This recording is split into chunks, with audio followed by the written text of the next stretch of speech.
जैसे कि व्यष्टि अर्थशास्त्र के प्रकार थे, उसी प्रकार के समष्टि अर्थशास्त्र के भी प्रकार हैं, जिसमें सबसे फर्स्ट है समष्टिगत आंशिक अध्ययन। जब ऐसी आर्थिक समस्याएं जो पूरे राष्ट्र की हों, पूरे देश की हों, उन समस्याओं को भी बहुत सारे तत्व प्रभावित करते हैं और उनमें से किसी एक को प्रगतिशील मान लें और बाकी सबको स्थिर माने। जैसे कि हमने व्यष्टि अर्थशास्त्र में देखा था, कीमत को प्रगतिशील माना, बाकी सभी तत्वों को स्थिर मानकर हम अध्ययन कर रहे थे, तो व्यष्टिगत आंशिक अध्ययन था। यहाँ पर सामूहिक स्तर पर जो सामूहिक स्तर की आर्थिक समस्याएं उनको प्रभावित करने वाले तत्वों में से किसी एक तत्व को प्रगतिशील मान ले, बाकी सभी तत्वों को स्थिर मान ले, तो वो कहलाता है व्यष्टिगत आंशिक अध्ययन। ओके, नेक्स्ट है समष्टिगत कुल अध्ययन।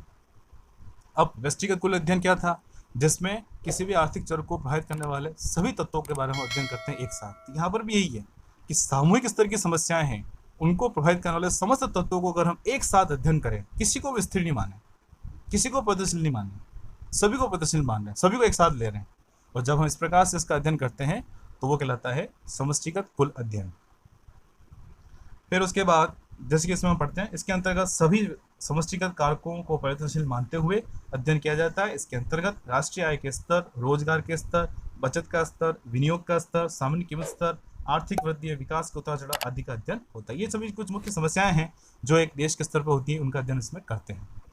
फिर आता है समष्टिगत स्थितिक अध्ययन। जैसा कि मैंने व्यष्टि अर्थशास्त्र में आपको बताया था, उसी प्रकार से यहाँ पर समष्टिगत अर्थशास्त्र में भी व्यष्टिगत अर्थशास्त्र में क्या बताया है कि व्यक्तिगत स्तर पर एक समय में जो संतुलन है, जो साम्य है, या जो विभिन्न घटक हैं, उनमें क्या पारस्परिक संबंध है, उनका अध्ययन हम इसमें करते हैं।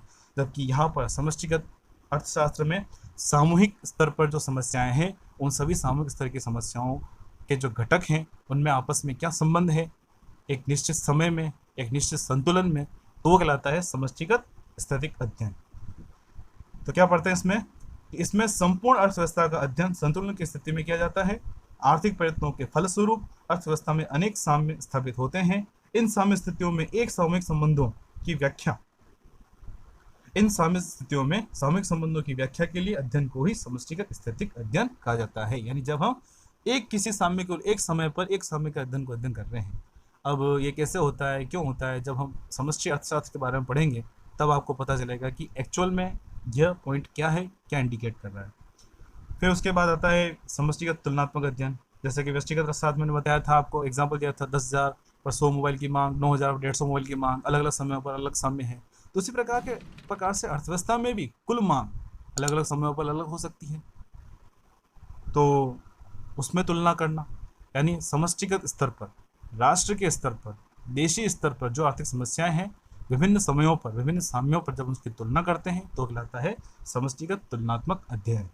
और लास्ट आता है समष्टिगत प्रायोगिकी। मतलब जब दो अलग अलग साम्य हैं, दो अलग अलग समयों में अलग अलग साम्य होते हैं, साफ बात है, अलग अलग समय है तो जाहिर अलग संतुलन स्थितियां होगी।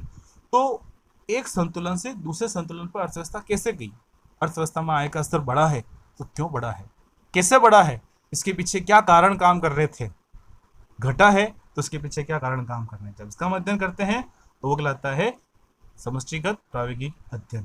तो इसके अंदर क्या देखते हैं हम, निरंतर गतिशील अवस्था में किया जाने वाला अध्ययन समष्टिगत प्रायोगिक कहलाता है। समष्टिगत प्रायोगिक विश्लेषण अर्थव्यवस्था के विभिन्न घटकों में होने वाले प्रयत्नों की प्रक्रिया का अध्ययन करता है। यह एक साम्य स्थिति से दूसरी साम्य स्थिति पर पहुंचने की प्रक्रिया का अध्ययन करता है। मैंने आपको बताया कि किस प्रकार से एक साम्य से दूसरे साम्य से हम पहुंचे हैं, क्या कारण है इसके पीछे, क्या प्रोसेस है, क्या प्रक्रिया है, इसका अध्ययन हम करते हैं।